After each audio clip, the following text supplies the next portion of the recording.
Ever felt like leadership was just one more thing on your plate? This episode is for you. Today, I'm sharing 5 secrets of strength-based leadership that will help you grow your influence, impact, and income without burning out. Hey mama, welcome to Career Growth for Working Moms.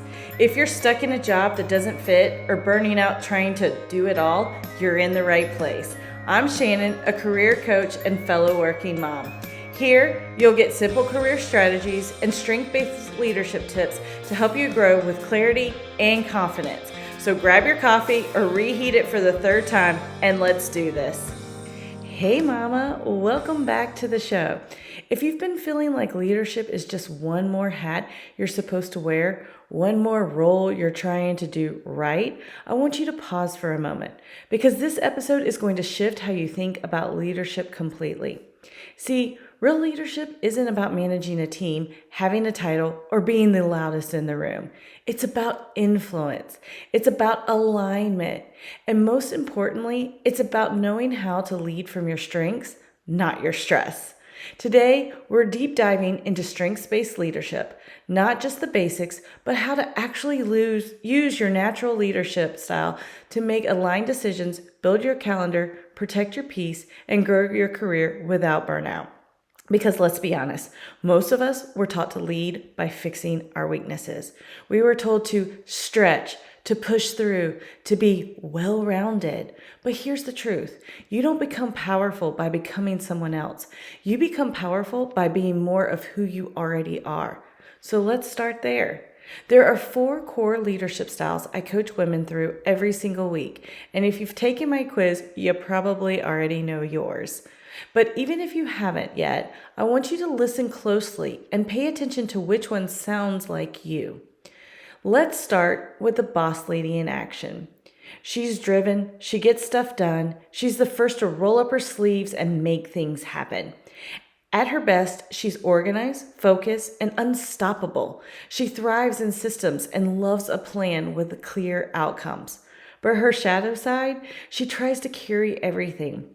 She doesn't trust people to follow through, so she does it herself and ends up overwhelmed and resentful.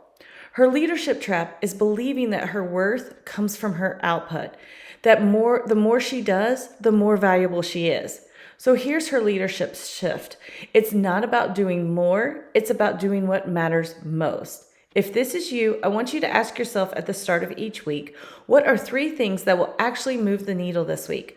What can I delegate, simplify, or just let go? Because your job isn't to do it all. It's to do what only you can do. All right, Charismatic Queen. She's magnetic. People listen when she talks. She has a presence, ideas, and the kind of energy that fills a room. At her best, she inspires and mobilizes. She leads through vision, storytelling, and connection. But her leadership trap, she starts chasing applause instead of alignment.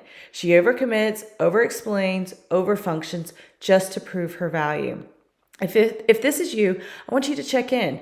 Are you taking on things because you're called to them or because you don't want to let someone down? Your shift is this. Own your impact without needing outside approval. Before saying yes to anything new, ask, does this align with my mission, my energy, my season? Because you don't need to be louder. You just need to be clearer. Next is the heart-centered guide. You are the glue, the nurturer, the one who makes everyone feel seen, heard, and cared for. At your best, you build deep trust and emotional safety. Your team, your clients, your family, they flourish around you. But your trap? Emotional overload. You feel responsible for everyone's feelings and you start to lose sight of your own. You say yes when you're screaming no on the inside. You give so much that you end up empty. Your leadership shift, create containers. Build in intentional time to connect and intentional time to recover. It's not selfish to protect your energy. It's sustainable. Ask yourself, what boundaries would actually allow me to care better, not just for others, but for myself? And finally, the visionary Brainiac. You're the thinker, the strategist, the woman 10 steps ahead of the game. At your best, you see connections no one else sees. You innovate, plan, create systems that change everything. But your trap, you get stuck in your head. You overthink, overanalyze, and wait for perfection. So you stall. You hesitate, and your brilliance stays locked in your notebook instead of out in the world. Your shift: choose motivation over perfection. Set a timer, brainstorm fast, make messy action your default. Because clarity doesn't come before the action, it comes from the action. Now, what does this look like in real life? I want to teach you a 4-part decision tool I call the STAR framework. You can use this to lead yourself through any tough decision without second guessing. S is for spot the stressor. What's the real issue here? Is it the decision, the pressure, the fear?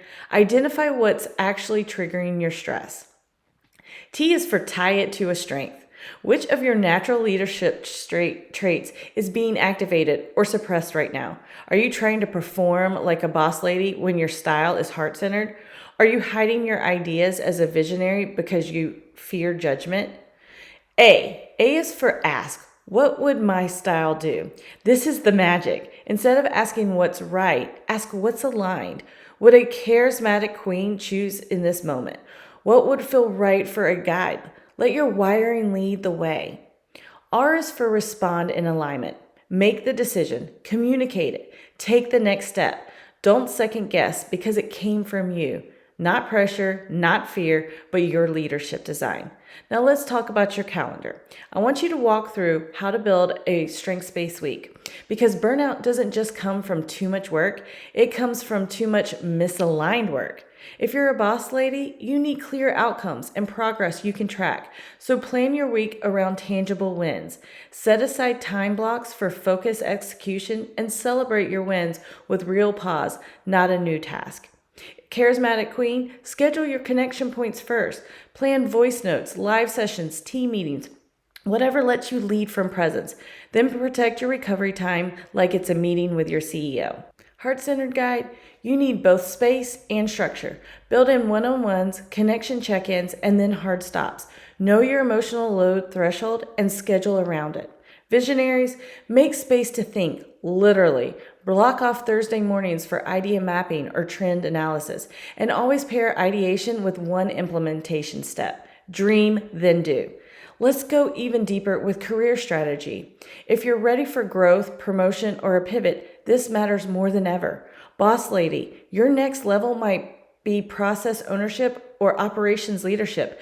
You thrive when things run smoothly and your strength is execution. But don't forget to protect your peace. Systems are your friend. Charismatic Queen, you might thrive in community building roles, speaking, sales, marketing, but only if you're using your voice for a mission that lights you up. Don't say yes just because it's visible. Say yes because it's yours. Heart-centered guide, think roles where empathy is power, coaching, HR, team leadership, community care, but be sure your container has boundaries. Not every open door policy is healthy for you.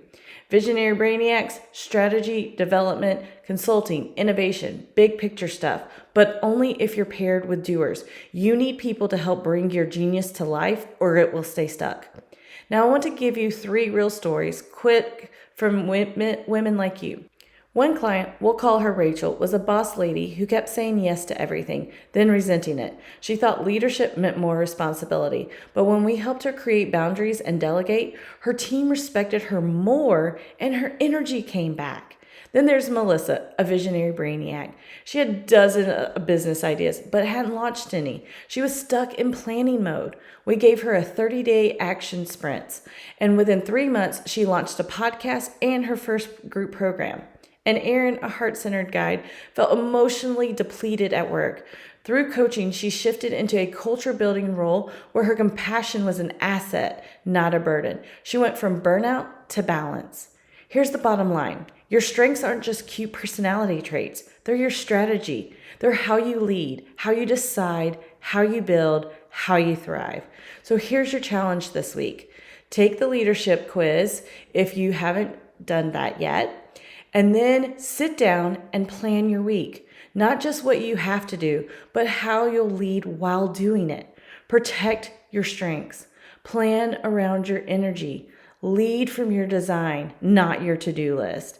And if this episode helped you see yourself more clearly, please screenshot it and share it, or leave a review. Your words help another mama lead from who she really is.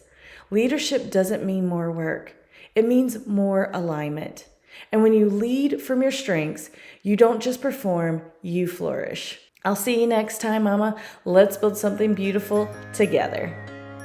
Hey Working Mama, I hope you enjoyed today's episode. If so, would you take 30 seconds to share it with a friend who's stuck in her career but doesn't want to sacrifice her family to grow? Also, please leave a quick review on Apple Podcasts. It seriously lights me up to know this show is helping you navigate burnout, find clarity, and lead with confidence. All right, time to shut down my laptop and pretend I'm not hiding from folding that laundry. I'll meet you back here soon for another episode of Career Growth for Working Moms. You've got this.